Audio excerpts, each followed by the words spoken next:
Fala pessoal, a gente está aqui nos Estados Unidos, estou com o André Porciúncula, secretário nacional de Fomento e Incentivo à Cultura. Do lado aqui, Pedri, que é o secretário da parte de audiovisual, ambos trabalham na Secretaria de Cultura, do Mário Frias. E a gente está fazendo esse vídeo aqui para ter um bate-papo com vocês, uma prestação de contas também, por que não? E perguntar o que vocês vieram fazer aqui nos Estados Unidos. Eduardo, André veio aqui representando o nosso secretário Mário Frias, que não está aqui porque acabou positivando aí no Covid. Melhoras aí para o nosso chefe aí que está no Brasil aí. Mas nós viemos aqui na missão aqui de conversar com o setor de audiovisual americano, que é a meca do audiovisual no mundo, né? E que a gente consegue aqui, conversando com eles, entender um pouco das boas práticas, né?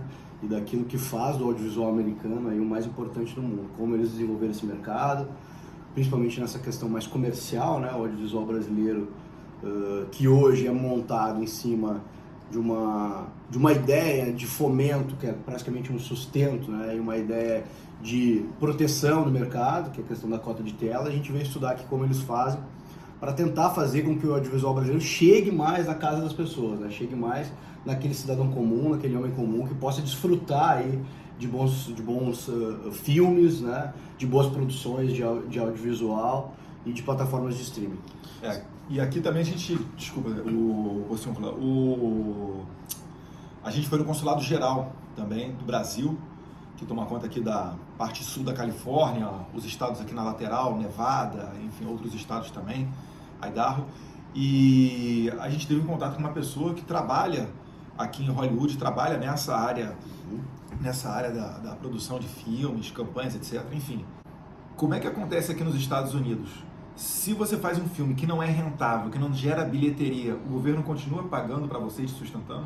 Isso foi fantástico entender ontem na reunião. Ali estava como um dos maiores distribuidores e produtores de filmes aqui, né, do setor americano. E você entende como há uma lógica de mercado no produto cultural, né? E que essa lógica não existe no Brasil, né? Meio que se transformou o setor de audiovisual no Brasil em palanque político. E esqueceu que aquilo é um produto rentável e que pode sustentar muitas famílias, pode desenvolver muito emprego. E acho que parte do pressuposto do que a gente veio fazer aqui é como trazer esta cultura mercadológica para o setor audiovisual e tornar ele autossustentável, independente, né? Parar de despejar bilhões de reais de recurso público para filmes propagandistas, filmes que não há interesse real em alcançar a população. Eu sou político. Eu falo logo, Marighella não gerou bilheteria, não foi um baita filme, não? Foi um lixo aquele troço. Mas o que gera isso? Porque gerou, qual é o fenômeno que permite esse tipo de coisa? Se você coloca dinheiro público e você retira o mercado, você vê que a preocupação ontem na reunião é sempre em volta do que o público quer. Sim. Como eu vou atingir o máximo de pessoas, como eu vou agradar o máximo de telespectadores. Isso. E no Brasil se perdeu isso. Você tem uma alta casta de uma elite artística arrogante que acha que é direito sublime dela exercer o seu talento, entre aspas, com dinheiro público. Há quanto tempo estava durando isso daí, de que o cara faz um filme, não deu bilheteria, mas dane-se, continua pingando dinheiro público, no ano seguinte ele faz um outro filme também sem interesse de bilheteria nenhum? Olha, desde a criação do Fundo Setorial de Audiovisual, tanto quanto a cota de tela, eles fecharam. O que é cota de tela? Explica para o homem comum o que é cota de tela. Basicamente é o seguinte, os filmes e as produções brasileiras têm um espaço ad eterno nos canais de streaming e de filmes do Brasil, e também sala de cinema, né? Então, calma aí, se eu tô vendo Netflix, tem uma parte ali que tem que ser... Tem que ser produções brasileiras, nacionais. E uma outra coisa interessante que a gente estava conversando ontem, né, sobre exatamente a questão do Marighella versus a Turma da Mônica. Né? Ali a gente tem... Turma da Mônica dá um baile. Exatamente. E aí mostra como a questão do Marighella fica muito dentro desse conceito autoral militante, né? Vamos falar abertamente aqui, autoral militante, né? Onde eles não precisam... O pessoal da esquerda reclamando, imagina a gente fazer um filme com dinheiro público do Brilhante Ustra. Vocês vão ficar bravos da vida também. É a mesma coisa. Só que é o seguinte, o Brilhante Ustra não tinha mini manual ensinando como é que você mata policial. Não era vagabundo, não era terrorista. Exatamente. E a representante do Lionsgate comenta exatamente isso. A Turma da Mônica, ela leva famílias inteiras para os cinemas. Então a bilheteria da Turma da Mônica já ultrapassou a bilheteria do Marighella. Ou seja, em 3 dias de exposição de filme. O desafio é exatamente isso, tornar o audiovisual brasileiro um verdadeiro entretenimento para as famílias, né? Que unam as pessoas, que façam com que as pessoas conversem e troquem experiências a partir do audiovisual. Acho que por que é importante você fazer esses vídeos, filmes, etc., Eu converso muito com o secretário Mário, poucas pessoas compreendem, porque se você parar para pensar, nós somos audiovisuais. A própria linguagem é audiovisual. Veja, quando você fala o termo elefante, você não pensa na escrita elefante, você visualiza o próprio elefante. Então, o próprio ato de se comunicar é um ato audiovisual. Envolve fonética, envolve imagem, envolve imaginário. Então, toda a comunicação em sociedade é envolta ao audiovisual, é um processo audiovisual. O que a gente fez através dos filmes foi a nossa vivência de realidade audiovisual ser colocada em uma película, ser colocada agora no meio digital. Então, se você entende que a experiência humana é audiovisual, você consegue entender a importância disto para o nosso dia a dia, para o nosso cotidiano. Então, é através dos processos audiovisuais que nós entramos em estrutura de valores macros, em percepções maiores sobre a nossa realidade, o nosso cotidiano diário, a nossa vida em sociedade, em comunidade. Isso representa a nossa própria ideia de povo, de nação, de indivíduo. Então, é importantíssimo o setor audiovisual, né? Uma vez eu estava saindo do cinema, eu vi o Sniper Americano, e saindo do cinema, eu vi uma pessoa que estava na minha frente andando, né, ainda escuro, na sala de cinema, falando, né, pô, que bacana, né, e no Brasil a gente não tem um exemplo desse. Eu falei, cara, como que no Brasil não tem, cara? Os pracinhas, a quantidade de história que deve ter, Segunda Guerra Mundial, Guerra do Paraguai, participação das Forças Armadas em operações das Nações Unidas, Haiti, cara, tem um monte de coisa, sabe, que dá pra você trabalhar. E os americanos fazem muito bem isso. Se você for ver, por exemplo, eu estava vendo outro dia a série Rambo, eu não sei se era o Rambo 1 ou 2, mas é exatamente o problema que eles estavam vivendo aqui do quê? Dos militares que retornaram do Vietnã e não estavam tendo o reconhecimento. Ou seja, o cara foi para uma situação dificílima na vida dele, se estressou, de repente foi ferido, perdeu amigos, etc. E retorna para a casa dele e ele é tido como o vilão da história ainda. Então, o que o Rambo era? O Rambo, ele foi lá para resgatar os reféns, os americanos que ainda estavam lá presos no Vietnã, e um burocrata tenta impedir que isso daí aconteça, se lixando para a vida lá dos 10, 15 soldados americanos. E o Rambo não, o Rambo resgata aquele princípio do cara corajoso, o cara que acredita no que ele pensa. Então o Rambo, ele é torturado, etc., mas ele volta com os reféns militares, e quando ele chega de volta nos Estados Unidos, o que ele faz? Ele metralha toda aquela base burocrata de computadores. Inclusive o burocrata que deu a ordem para que não fosse resgatado o Rambo, e o Rambo acabou sendo torturado, ele no final, ele com uma cara super constrangida, né? E o Rambo não mata ele por piedade, né? Que o Rambo é sensacional. O que isso daí fica, né? Fica no imaginário das pessoas, pô, cara, olha só, o cara é americano, o cara batalhou, exatamente. Ele realmente resgatou ali os amigos dele, olha só, a amizade, a camaradagem, é um cara forte, um cara que bateu de frente com os russos, foi ver, olha só que cara sensacional. E isso daí acaba espelhando a molecada, né? A crescer com esse vigor, com essa pegada, que são valores que a gente cultua na nossa sociedade. Rapidinho, só para fazer esse gancho com o que o Eduardo falou, que veja como hoje o processo do audiovisual brasileiro é autofágico, é destrutivo. A teoria do parasita, né? A ideia de pegar esses arquétipos que você fala aqui, o audiovisual normalmente, os grandes sucessos de grandes bilheterias, tem um combo. Né? A jornada do herói, né? Há um combozinho de valores que o sujeito precisa se identificar com aquele personagem. O personagem precisa ser crível, então o personagem precisa ter os seus altos e baixos, ele não pode ser uma perfeição absoluta, ele tem que ter a curva de aprendizado até a sua vitória real, tem que ter as derrotas. Tem que entender que há ali uma realidade por trás. Que é um ser incrível, né? E hoje, como há um cinema muito militante, né? Muito ideológico, muito propagandista, você não tem mais esse elo de conexão com os personagens. Então, você tem uns sujeitos que são ou muito perfeitos dentro da agenda, com ideias que são completamente opostas ao que o homem comum normalmente valida, ou você tem aqueles diálogos enfadonhos, chatos, que é sempre como se o sujeito ali quisesse dar uma lição de moral no telespectador.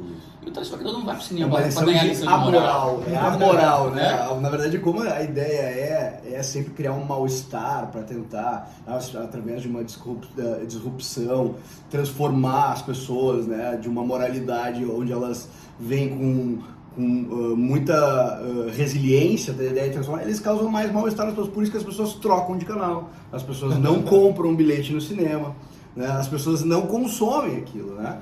Então, assim, e aí está o desafio de a gente quebrar essa roda, né? A gente mostrar que, pois, espera aí, o Estado talvez ajude num fomento, que é exatamente isso que a gente tem feito na cultura esses anos todos, mas não é sustento, né? Precisa acontecer o quê? O sucesso comercial, a bilheteria, e eu acho que somente nesse movimento a gente já consegue sanar boa parte desse problema, né? Bota o público para julgar. Exatamente. O público vai julgar as obras de audiovisual no Brasil. Não vão ficar reduzidas a festivais de cinemas, ao Beautiful People do audiovisual brasileiro, que hoje não precisa de apoio nenhum, né? Só precisa do dinheiro do Estado e da cota de tela das distribuidoras. Eu como deputado, novamente a visão política aqui. Cara, no Brasil, a esquerda, ela por vezes ela é tão burra que ela não consegue copiar a esquerda internacional e passar mensagens subliminares, né? Em cada série, em cada vídeo, etc. Outra vez eu estava vendo uma série policial e no meio da série tem uma cena de aborto, que não tem nada a ver com nada, mas aquilo ali já vai colocando na tua cabeça que o aborto é normal, porque provavelmente é da agenda ali, da produtora ou do diretor, enfim.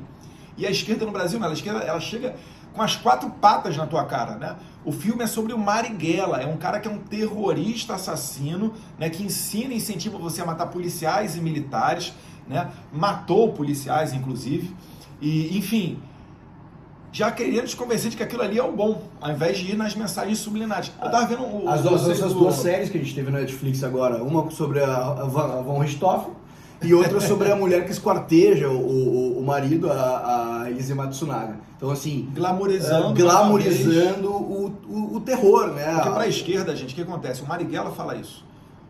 Todo criminoso é um revolucionário em potencial. Basta direcionar a violência dele para a revolução, né? Basta ele deixar de trocar tiro com a polícia e virar um black bloc.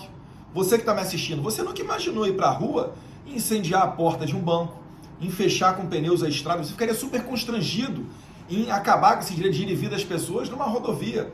Agora, para esses caras não, eles têm que ter outros valores. E é por isso que a esquerda ela sempre tenta validar a violência como forma de fazer política. Quer ver só? Eu fiz uma sessão solene uma vez em um dos aniversários de assinatura da Lei Áurea, né, que foi assinado pela Princesa Isabel, junto com o deputado o príncipe Luiz Felipe de Orleans e Bragança.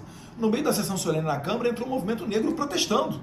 Falei, calma aí, cara, como é que o cara pode protestar se a gente está celebrando, né, o fim dessa página aí horrorosa da história, que hoje em dia, né, com a nossa visão de direitos humanos, a gente reconhece que foi totalmente errada, ninguém hoje em dia considera validar uma escravidão. Mas sabe por quê? Porque para eles têm que validar Zumbi dos Palmares, que utilizou de violência, né, que escravizou outros negros e não uma branca. Então, repara que é sempre assim. É o Marighella, são outros terroristas, e aí acaba culminando que você chega nos tempos atuais e recebe um Battisti. O Lula matou no peito, né? O STF deu a brecha naquele momento e o Lula matou no peito a vinda do Battisti para cá, dizendo que a justiça italiana não tem validade a condenação dos 4 homicídios qualificados que ele praticou. Falei, pô, meu Deus do céu, sabe? Então é disso tudo aqui que a gente, olha o que a gente está falando. O filme, ele não vai entrar na sua cabeça e você vai estar lá num momento de ruim da sua vida e lembrar, pô, olha como o Rambo era foda, olha só, olha como é que o Rambo era um cara sensacional, olha o exemplo aqui de que o Rocky Balboa tomava pancada, mas sempre conseguia se reerguer, se levantar. Não é isso, mas aos poucos isso vai moldando o caráter, isso vai moldando os valores da sociedade, a ponto de chegar num filme no Brasil, o cara achar que o militar americano é melhor do que o brasileiro, porque ele não vê, ele não chega aos olhos dele o exemplo de heroísmo dos brasileiros. Inclusive, a gente está lançando agora, pelo Fundo Setorial, exatamente isso, né? A gente está estimulando o mercado audiovisual brasileiro a produzir filmes sobre o bicentenário, filmes, webséries e até animação sobre o bicentenário da independência, né? A gente está colocando aí justamente para estimular essa questão dos heróis, a questão do legado que aconteceu em relação ao bicentenário. Então, assim, é uma tentativa de resgate através do audiovisual. Eu acho que é um ponto muito interessante, assim, que a gente precisa. Quando eu cheguei na cultura era muito óbvio isso, né? Se você pega o panorama, a cultura foi jogada num palanque político, deixada ali, e isso aqui vai ser um espaço de ação revolucionária, bem ao modelo de inversão de metodologia, né? A esquerda começou lá na década de 40, dentro de um viés muito stalinista, né, de ação revolucionária, de tomada de poder à força através de armas. Depois veio a subversão. Depois deu um giro de ação revolucionária e começou a ir meio ao lado, ao estilo Gramsci, né, de tomada de poder, ocupação de espaço, que ele chama de guerra de trincheira, né? Você ocupa os espaços em termos de onde Foi pouco a pouco. você vai pegando lá, cria ideias de sociedade civil, universidade, mídia, e você vai ocupando o terreno cultural e modelando o terreno cultural, retirando a ideia de que a cultura, como o Eliot falava, vem de culto, né? Vem daqueles valores intrínsecos de uma sociedade, de uma civilização, e você joga lá um parasita revolucionário e começa a usar a cultura como ferramenta de modificação de personalidades e de engenharia de massa, né? Isso foi muito forte, porque a gente chegou na cultura e a gente tentou resgatar a cultura desse sequestro ideológico. Isso gerou uma reação muito forte contra a gente, porque a gente nos acusam de ser ideológico, é engraçado, é o inverso oposto. A gente, por exemplo, assim, nós estamos tentando, através dos editais, resgatar um pouco dessas culturas regionais brasileiras, por exemplo, né? Porque a cultura brasileira foi isso que o André falou, é como se uma pedra artificial tivesse caído no meio do caminho do curso natural da cultura brasileira, onde uma agenda política foi colocada, né? E essa agenda política tomou conta porque ela quer, no final das contas, ser um agente de subversão dessa moralidade que é construída através dos tempos. Então, assim, a nossa ideia, o que nós estamos fazendo hoje é tirar essa pedra do caminho. Tirar essa pedra do caminho não é colocar outra, é deixar o curso natural acontecer. Eu acho que é isso que o André está falando. A gente não está colocando outros obstáculos, a gente está deixando o curso natural da cultura brasileira acontecer. É o que o Gramsci falava, né? Todas as pessoas elas acabam sendo agentes transformadores. O cara sai da universidade já doutrinado, sem conhecer nenhum outro espectro que não da esquerda. Então sai o esquerdista dali e ele vai ser um juiz militante. Ele vai ser, né, um diretor de cinema militante. Que é o que a gente chama de o famoso meio de ação política. Ou seja, ele antes de ser o diretor, ele é um meio de ação política de um partido ou de um projeto político. Ano passado foi engraçado, a gente estava com o secretário Mário no G20, né, na reunião de ministros de cultura do G20, que foi lá em Roma. E uma das falas que nós construímos dentro do G20 foi justamente esta, né? Estava no ápice das restrições de liberdade da pandemia e as discussões grandiloquentes naquele salão era quanto dinheiro a mais a gente precisa colocar no setor para poder socorrer o mercado cultural. E a gente falou assim, não, veja, eu não preciso de grandes verbas públicas, eu preciso de liberdade. Sem liberdade não há cultura. Então, veja que as discussões se resumiam dentro de um aspecto de quanto dinheiro público eu preciso alocar naquele segmento, quando precisava ser trazido de volta, assim, deixa os homens livres, eles criarão toda uma rica cultura. Eu percebi que essa fala chocou as delegações, meio tipo, mas como assim?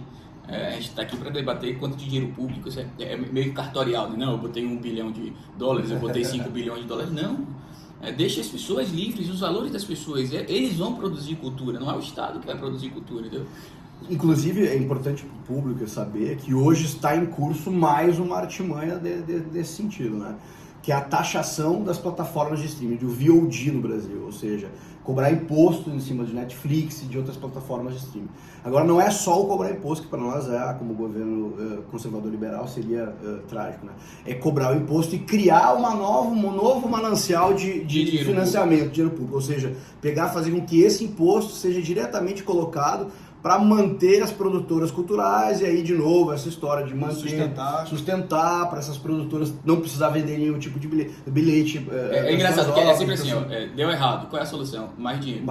Aí deu errado de novo, qual é a solução? Não, acho que a gente pode aumentar mais dinheiro. É como se você pulasse 5 vezes do prédio e achasse que na sexta você ia voar e não cair, entendeu? Quando nós temos exemplos diretamente opostos, por exemplo, o Brasil Paralelo, né? Que é uma plataforma de streaming que está crescendo, produções independentes. Sim. Não, eles mesmos falam que não precisa de dinheiro público, ou seja, então assim...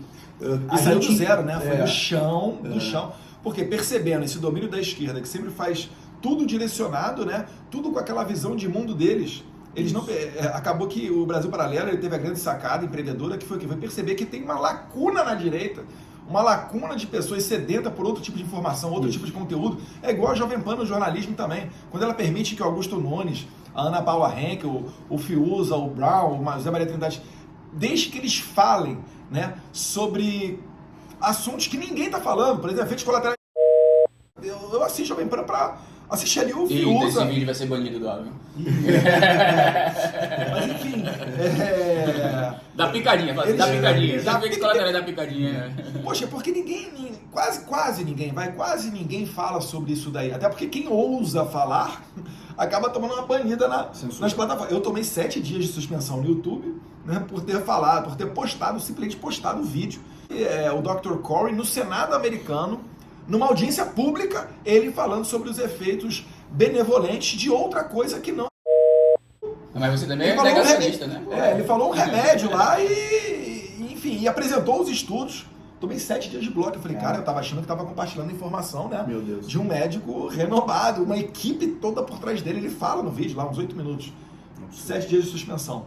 Então são os tempos bizarros que a gente está vivendo. Por quê? Porque para nós, na política, para que a gente consiga ir adiante, levar as nossas ideias, para que a gente fale, né? Porque a gente leva a verdade. A esquerda é que tem que dourar a pílula, falar que, não, olha só, coitado do bandido, tem que ir na casa da menina que esquartejou e mostrar, olha como é que ela é boazinha.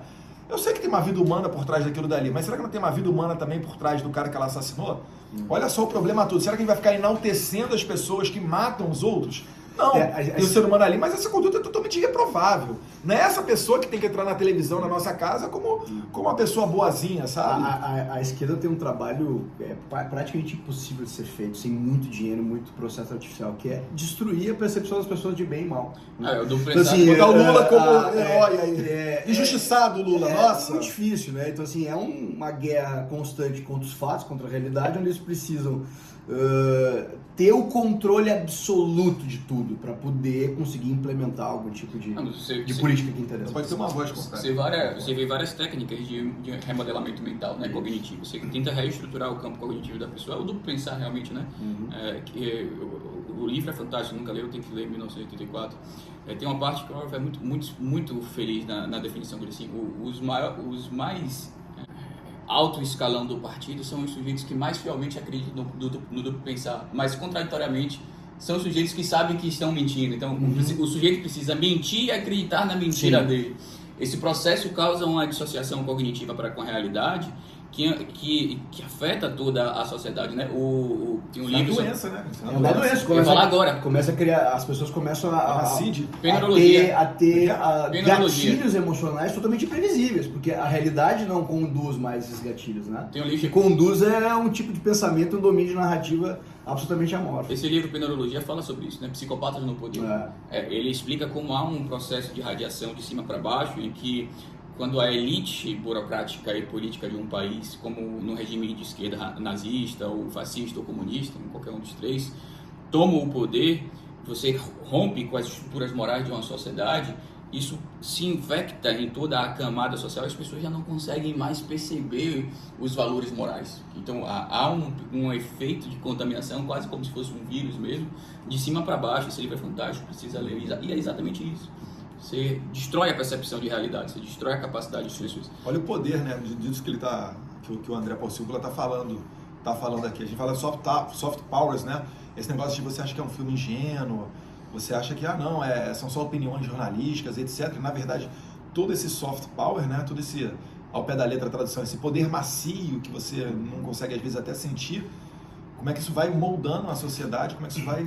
A gente tem, por exemplo, agora essas agendas, a agenda ESG, por exemplo, né, que é exatamente dentro desse conceito de soft power. Os gatilhos emocionais que estão sendo colocados dentro das empresas, né, são antimérito, antimercado, né, estão funcionando contra a própria empresa, né, e aí a gente começa a se perguntar e ver o tamanho da profundidade do problema, né. Então, assim, empresas estão contratando especialistas para agirem contra o seu próprio modus operandi, né, de empresa. São assim, que não utilizar as armas deles contra eles. O departamento de marketing virou, na verdade, plataforma política. E aí você vai para outra questão, linguagem. A gente proibiu a linguagem neutra agora na cultura, né? Vocês viram que a gente baixou uma portaria proibida. Mas por quê? Os caras são homofóbicos. Não tem absolutamente nada a ver com isso. A questão é muito simples. Quando você modifica a língua, e não há cultura sem língua, né? Todo processo de cultura precisa de comunicação ativa. Então você precisa que o sujeito falante entenda o processo de comunicação, e signos precisam ser inteligíveis, né? Então, quando eu falo a palavra casa, a pessoa precisa entender a fonética da estrutura da língua, precisa entender a grafia dela, toda a estrutura sintática da língua para poder processar cognitivamente a realidade de casa. Então, quando eu quebro a âncora gramatical de uma língua, o que é que eu estou fazendo? Eu estou destruindo o elo de conexão entre passado, presente e futuro. Eu estou interrompendo o processo de construção cultural. Então as pessoas acham assim, não, porque a linguagem neutra é inclusiva, aquela enfeita, aqueles... Não, é bonitinho. Na verdade, ela é exclusiva. Ela exclui a realidade. Ela exclui a mais importante democracia, né, que o que ele chama de democracia dos mortos. Né? Você liga esse grande elo, né, com todos os nossos ancestrais que passaram antes de nós, essa grande herança cultural que nós temos o direito. Então, quando a Constituição Federal fala que todos têm o direito à cultura, é muito mais do que ir a um show.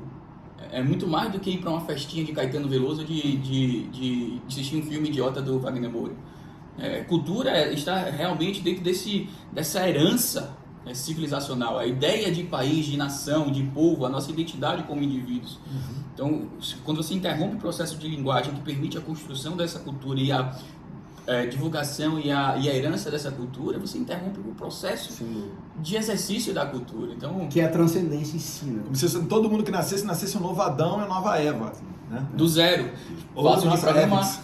Aí você vê, por que isso? Porque se você interrompe esse processo cultural, essa herança cultural, você pega milênios de civilização e simplesmente isola do indivíduo, o indivíduo vira uma caixa branca, que eu vou chegar lá com um novo códigozinho de computador revolucionário e vou programá-lo facilmente. Por quê? Porque ele não tem mais essa herança para proteger ele. E vejam como isso que a gente está falando, ela entra completamente na realidade do audiovisual hoje mundial, né?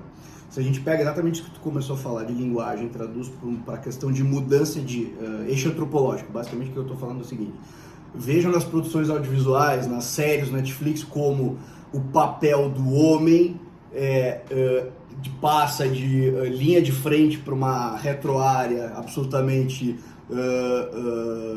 confusa, e o da mulher, que seria o equilíbrio emocional, passa para uma linha de frente de ação e de força, né? Então eles estão modificando esse eixo natural dos dois papéis antropológicos e forçando uma situação que na verdade não existe.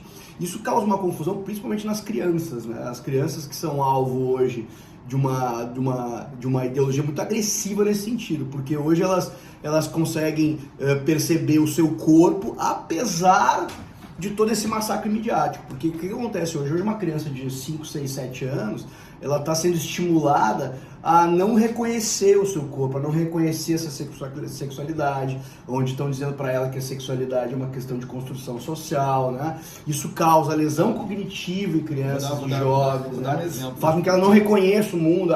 Tu reconhecer o seu corpo é o primeiro passo que tu tem para reconhecer o externo, a realidade. Então, assim, toda essa mudança de eixo antropológico, principalmente na questão das crianças, ela visa a modelagem cognitiva, porque uma pessoa que não consegue reconhecer o seu corpo quando criança, ela muito facilmente vai ser alvo de qualquer narrativa política lá na frente, entendeu? Então, isso é modelagem pura. Uma atriz, ela é famosa, né? Permita não falar o nome, e ela fez um post reclamando que a filha dela, em que pese ela ser feminista, e ela achar que isso daí é liberta, e a filha dela vai ser o que quiser quando crescer, e ela falando como é que ela estava desapontada porque a filha dela queria brincar de casinha, de cozinha, fazer aquilo. É engraçado, às vezes a esquerda ela tenta dizer, mulher e homem tem que ser igual, cara, não tem que ser igual, cara. Eu não faço o xixi sentado, tá? E cada um tem o seu papel na história. E as mulheres nem sempre sofreram, não. Eu gosto muito da Ana Campanholo, eu tenho um livro dela lá, O Feminismo. Ela fala muito bem, fala, calma aí, cara, eu fui oprimida quando? Quando eu não fui pra guerra? Quando eu não construí a casa?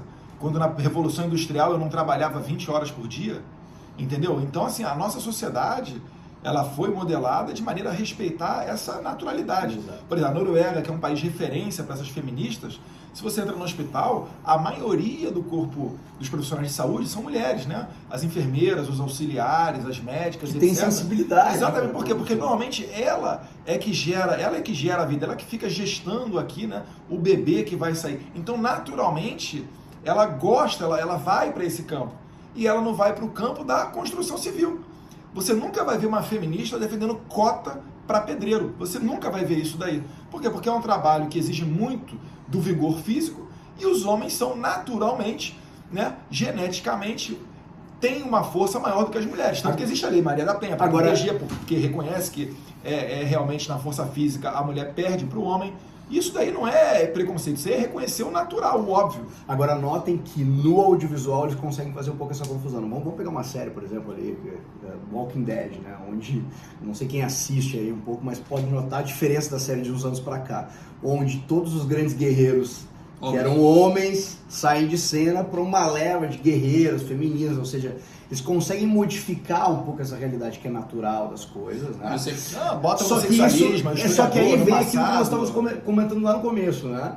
Que isso causa desinteresse para quem está assistindo, porque tu começa a olhar para aquela situação e veja, putz, isso aqui não é muito real, né? Isso aqui não tem como eu levar muito a sério uma produção audiovisual dessa, porque ela já não está mais contando algo que me é um problema dentro do da código agenda identitária no de audiovisual, né? porque a agenda identitária, né, acaba não sendo identificável. Por quê? Porque você rompe com os arquétipos, você pega os arquétipos de homem, os arquétipos de mulher, de valores, de bondade, pega todos os arquétipos que permeiam a construção do imaginário coletivo e tenta quebrá-lo. Que é o quê? É a capacidade de tentar negar a realidade objetiva. Todo pressuposto da teoria da esquerda vira sobre esse ponto específico. Quando ele fala que nós não nascemos homens e mulheres, eles tentam negar a realidade objetiva dos sexos. Quando ele diz que homens e mulheres são iguais, eles tentam negar a realidade objetiva dos sexos.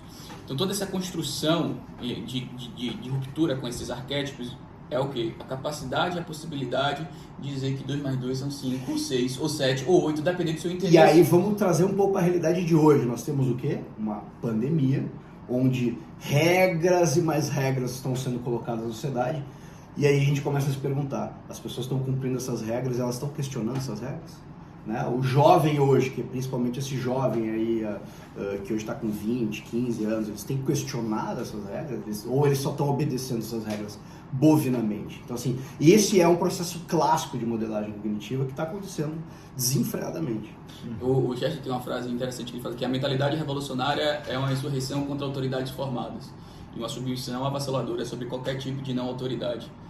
Então, isso é fantástico, é exatamente isso. Você pega um sujeito que não tem nenhuma ideia do que é ciência e... Não é que eles são contra a autoridade, que é a autoridade só deles. Exatamente. Isso. E eles são extremamente submissos. Assim, a aceitação massificada, a uniformidade, né? Isso. A ideia de que a polarização é ruim. Isso, e com gatilhos emocionais agressivos, né? Ou seja, se você questionar essas regras que precisam ser questionadas, porque a gente está aí regredindo em termos de liberdades individuais no mundo inteiro, você é um pária que merece ser preso, que merece, né, é um não um não humano. Aí vem o processo de desumanização, que o presidente é o maior alvo hoje no Brasil, por exemplo, né? Então assim, vejam como dá certo, e né? vai mais além, se você parar para as punições hoje de você descumprir o que eles estão impondo através dessa ciência com SS, e bem SS mesmo ao estilo nazista, é de retirar as suas cidadanias. Veja, na Bahia, o alucinado do governador Rui Costa, ele está falando em prender pessoas que não se vacinaram. Ele está dizendo que pessoas não podem entrar na Embasa. A Embasa é a companhia de água do estado. Para abrir a sua conta, o sujeito não vai poder ter água encanada em casa. É um absurdo. O cara não vai poder tirar seu RG e seu CPF. Ele não pode entrar no hospital se o filho dele estiver morrendo se ele não for vacinado. Veja que isso é um processo de desumanização do indivíduo criminoso. Totalmente. É um negócio assim absurdo. A Bahia é dominada pela esquerda, né? Lá em São Paulo, o Dória, ele não foi tão profundo ainda, né? Mas ele já começou a dar os primeiros passos, né? Quando ele exige a vacinação, comprovante de vacinação, para você fazer uma prova do Detran, um exame escrito do Detran, eu já entrei com ação popular, junto com o vereador lá, com o Paulo Chuchu, para quê? Para colocar eles numa situação desconfortável e para ver se mais gente também entra para deixar eles na situação desconfortável. Se nós nada fizermos, esses caras vão chegar uma hora e contar isso aí, ó. Exigindo vacina para o cara receber atendimento médico, para botar água em casa, sabe? Os maiores absurdos. E fechando os olhos para qualquer tipo de efeito colateral. E efeito colateral existe por quê? Porque os próprios fabricantes dizem que não se responsabilizam por eventuais efeitos colaterais, e aqui nos Estados Unidos, né, fazendo tratativa para ter acordo para que só daqui a 50 anos algum tribunal possa realizar e abrir a caixa preta de pesquisas e exames científicos. Sem que você tenha sequer a liberdade de optar em vacinar-se ou não vacinar-se. Isso é ditadura. Olha a diferença moral do que você falou, veja. Eventualmente alguém pode morrer com vírus, ninguém aqui está negando isso, isso é óbvio que pode morrer com qualquer tipo de vírus, não é só com esse tipo de vírus. Mas essa diferença moral de um sujeito morrer porque pegou um vírus aleatoriamente e o sujeito morrer porque ele foi obrigado a tomar uma substância que ele não tinha mais a capacidade de decidir se ele poderia ou não tomar, Veja, a diferença moral, um é o acaso, o outro é um burocrata no Estado. Burocrata. Que falou que compulsoriamente o obrigou a tirar todo o processo de cidadania sobre ele, coercitivamente, que eles têm esse negócio. Nós não estamos te obrigando, eu só estou tratando você como não cidadão. Aí você é um idiota, né? Eu não estou lhe assaltando não, eu só estou botando a arma na sua cabeça e dizendo passe seu dinheiro. Tipo, é isso que eles estão falando, estão tratando a gente como idiota. Então veja a diferença, um é um homicídio. É um homicídio doloso, na minha opinião. Esses caras precisam ser responsabilizados. E vocês vão ser responsabilizados. Não pode ser agora, daqui a 10, 15, 20 anos, mas vamos ter um tribunal penal internacional para poder verificar as responsabilidades de vocês que estão obrigando essas pessoas a submeterem ao tratamento. Veja, não é você ser contra o tratamento, é você ser a favor da liberdade de decidir sobre o tratamento. O indivíduo tem que ter, olha ali, todos os meus ganhos são esses, todos os meus possíveis prejuízos são esses. Eu estou a fim de encarar o risco. Exatamente, a avaliação de risco que cada um tem que fazer. É isso aí, pessoal, vamos encerramento aqui agradecendo. A gente vai começar a falar aqui de coisas que... Felipe Pedri, André Porciúncula, sucesso na missão de vocês aqui nos Estados Unidos. Obrigado por me receber aqui, participar um pouquinho dela. Agradecendo também ao Corpo Diplomático do Brasil, o Consulado Geral que abriu as suas portas e todo o apoio que tem faz aqui nessa missão. Faz um trabalho muito bonito, né? Por isso aí dá uma outra live completa ainda, né? De ajuda dos brasileiros que chegam aqui, legais e ilegais. Aqui, os diplomatas, o pessoal do consulado, também da embaixada, lá do lado de Washington DC, pau para toda a obra, né? Chegou aqui, é brasileiro, eles vão querer ajudar. E agradecer ao Mário também, o chefe está aqui no coração, viu? Fez falta na missão. E agradecer ao deputado Eduardo Bolsonaro que nos ajuda aqui com essa rede de contatos aqui nos Estados Unidos. Obrigado. É isso aí, pessoal. Um abraço a vocês, fiquem com Deus.